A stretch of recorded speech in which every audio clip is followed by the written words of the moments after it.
Comment financer son entreprise en 2025 ?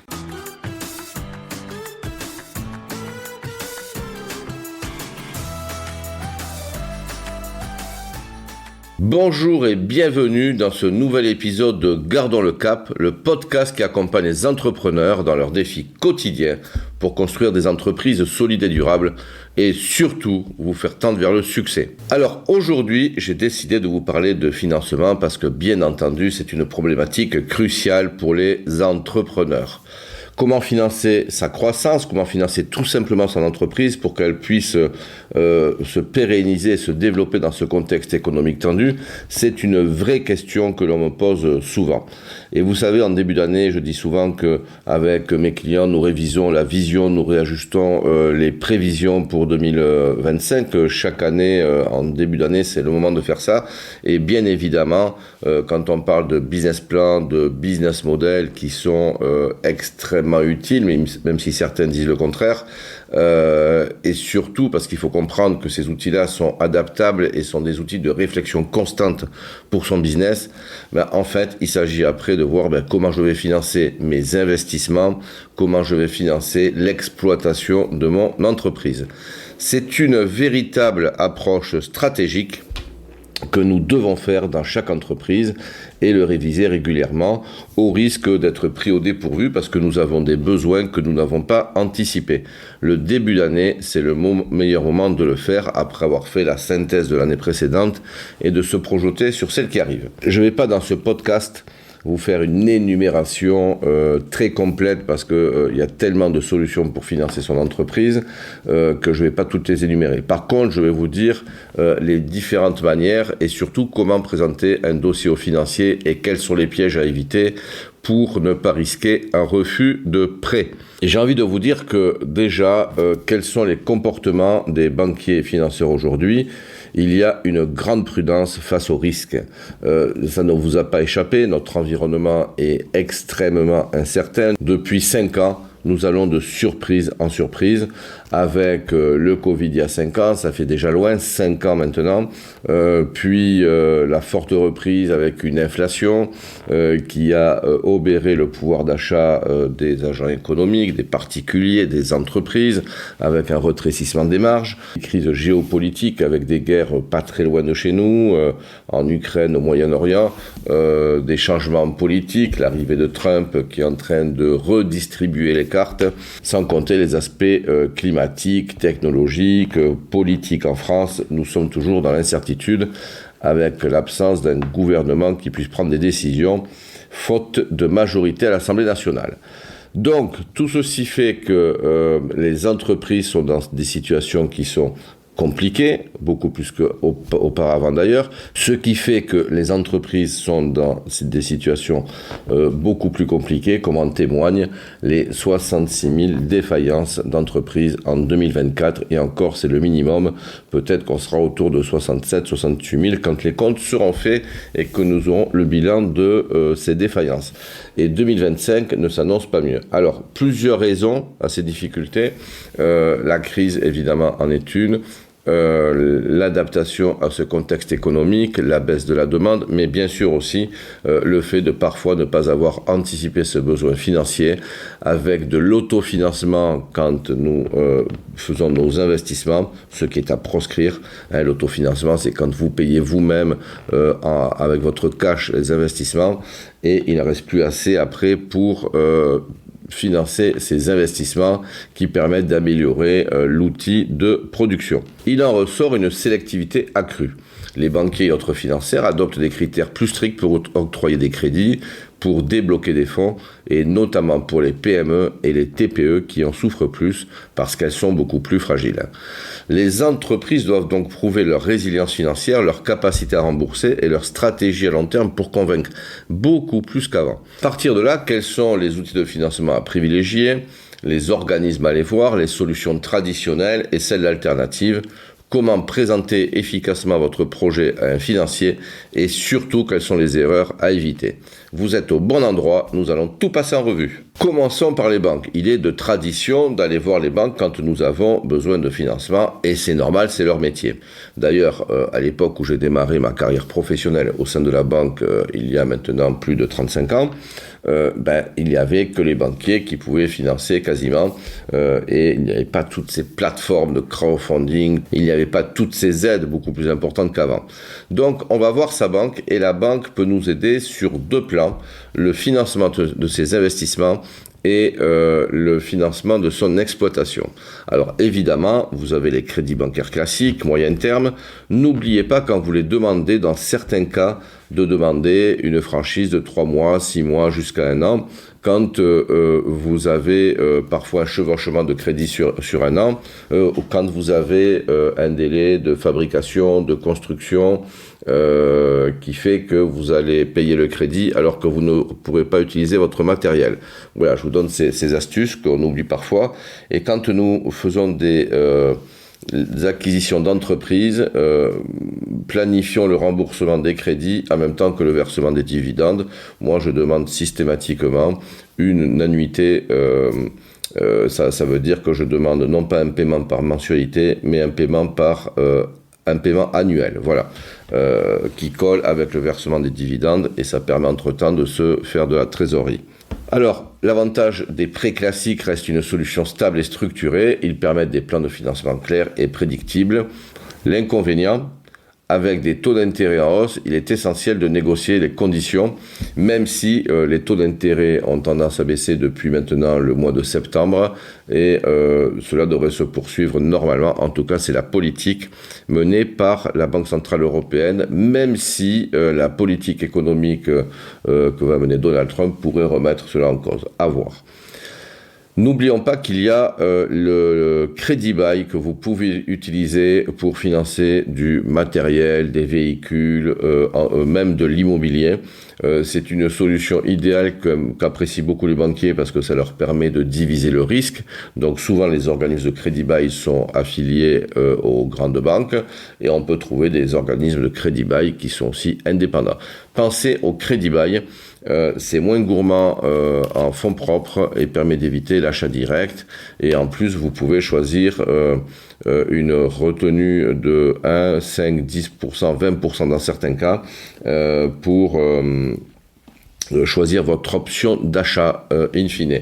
Exemple, si vous choisissez une option d'achat à 10%, vous allez avoir un financement sur 90% et le reste, vous déciderez de prendre le matériel avec 10% de financement ou vous le rendez. Ça peut amener de la souplesse aussi et puis on peut aussi également mettre un premier loyer plus important quand vous avez de la rentabilité et que vous souhaitez diminuer votre fiscalité et également préserver les échéances futures avec des échéances moindres. Alors attention, ce financement peut dans certains cas être plus onéreux que le crédit classique. À voir, c'était systématique par le passé, aujourd'hui c'est beaucoup plus équilibré. Les locations financières ne sont pas à négliger aussi, notamment pour des véhicules ou du matériel et notamment pour les véhicules, on peut choisir des systèmes avec entretien du véhicule et ça peut être une bonne idée. Et enfin pour son exploitation, vous avez au sein des banques la possibilité d'avoir des découverts quand vous avez des décalages de trésorerie à utiliser avec précaution. C'est entouré de certaines règles, ne pas être à découvert pendant plus de 2 mois consécutifs.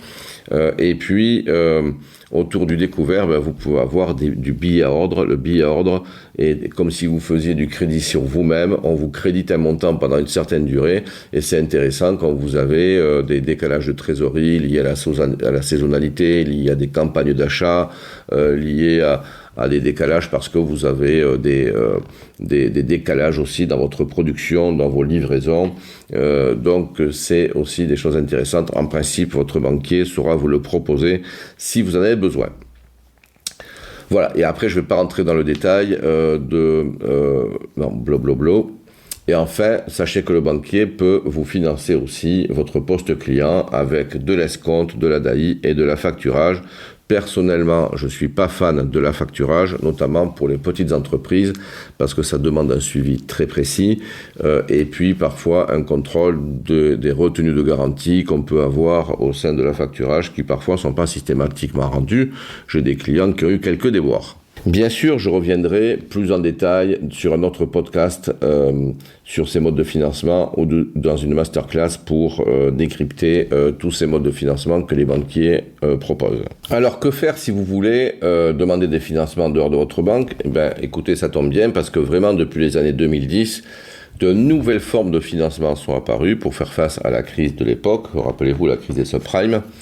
Et se sont développées des plateformes de crowdfunding à partir de 2008, 9, 10 et notamment avec la distribution de financement participatif.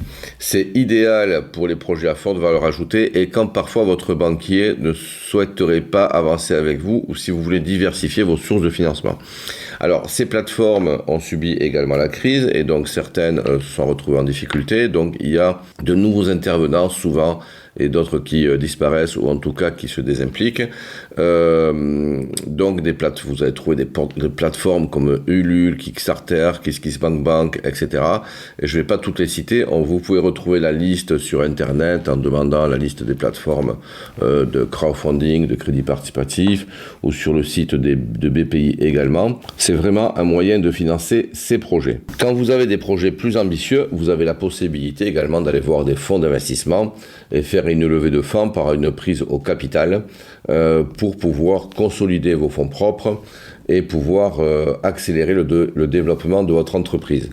C'est une opération qui se prépare avec minutie, avec évidemment des business plans qui vont permettre de faire comprendre à votre interlocuteur que vous avez la capacité, grâce à son apport de fonds, de pouvoir vous développer et de prendre une avance. Et lui, son intérêt, c'est de sortir avec une forte plus-value. Pour financer votre entreprise, vous avez également la capacité de faire appel aux aides publiques avec les aides publiques en commençant par BPI qui peut vous amener également des prêts participatifs, qui peut amener des garanties sur des financements que vous faites.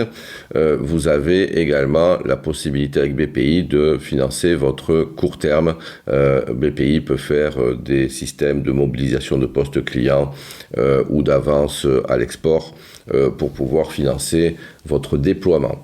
Chez BPI, il y a une mine de solutions à explorer. Le site internet n'est pas toujours très clair, mais en tout cas, n'hésitez pas à aller les voir. Ils sauront vous écouter et vous accompagner. Vous avez ensuite les régions qui ont des dispositifs de financement, alors en tout cas de subvention, pour pouvoir vous aider dans l'acquisition de matériel, de recrutement, de projets innovants, de transition numérique ou de développement durable. Donc les régions ont leur politique, elles sont toutes différentes et je vous invite aussi à les contacter, les régions, quand vous avez des projets qui peuvent amener une plus-value à la fois dans le tissu industriel ou dans le tissu artisanal de votre secteur. Ils sont très friands de tout ce qui peut créer de l'emploi. Alors bien sûr, compte tenu du contexte, les régions ont beaucoup moins d'argent que par le passé. Les finances publiques sont limitées maintenant. Par contre, il y a toujours un volontarisme en fonction des différentes régions et parfois il y a une alliance BPI région pour financer certains projets ou certains types de financement. Quelques financements spécifiques quand vous êtes en difficulté. Pensez que vous pouvez faire du leaseback à condition que la situation soit pas trop mauvaise non plus. On va dire que vous êtes en situation où votre trésorerie se tend. Et le leaseback permet à un crédit bailleur de racheter votre matériel, de racheter votre immobilier. Et avec ça, en fait, vous avez des liquidités et vous relouez votre bien, ce qui permet de faire une opération de cash et d'être plus à l'aise aussi en complément de ce que peut faire la banque. C'est une solution qu'il ne faut pas négliger parce que ça permet vraiment d'avoir de gros bols d'air. Si vous êtes vraiment en difficulté de trésorerie, n'hésitez pas à voir votre banquier pour demander des décalages, des découvertes, des billets ordres avec toujours la démonstration que vous pourrez rembourser ces financements proposés. Et puis, si vraiment c'est encore plus tendu et que vous avez du mal à payer vos charges sociales et fiscales, dans ce cas-là, il y a un dispositif qui s'appelle le CCSF qui permet de demander un étalement sur 2 ans, 3 ans, c'est très rare, mais 2 ans, vos dettes fiscales et sociales pour amener beaucoup plus de souplesse et éviter de recevoir des recommandés. Pour finir, comment présenter son projet à un financier pour avoir le plus de chances d'avoir un accord? Grand 1, soignez votre business plan. Il doit être clair, précis, réaliste. Montrez que vous maîtrisez votre marché, votre modèle économique et vos projections financières. Incluez une analyse de risque et des solutions que vous envisagez. Je fais juste une différence entre le business plan que l'on va montrer à un banquier et à un investisseur. L'investisseur va vouloir un business plan ambitieux parce qu'il va y mettre de l'argent et dedans il recherche une plus-value. Un business plan pour un banquier, il doit être vraiment réaliste et on doit intégrer des aspects qui vont démontrer que vous pourrez rembourser votre crédit en montrant que votre seuil de rentabilité pourra être atteint assez facilement. C'est parfois, quand vous avez des petites entreprises, c'est de dire, voilà, j'ai un restaurant par exemple, ça marchera à condition que je puisse avoir 15 couverts par jour, midi et soir, etc.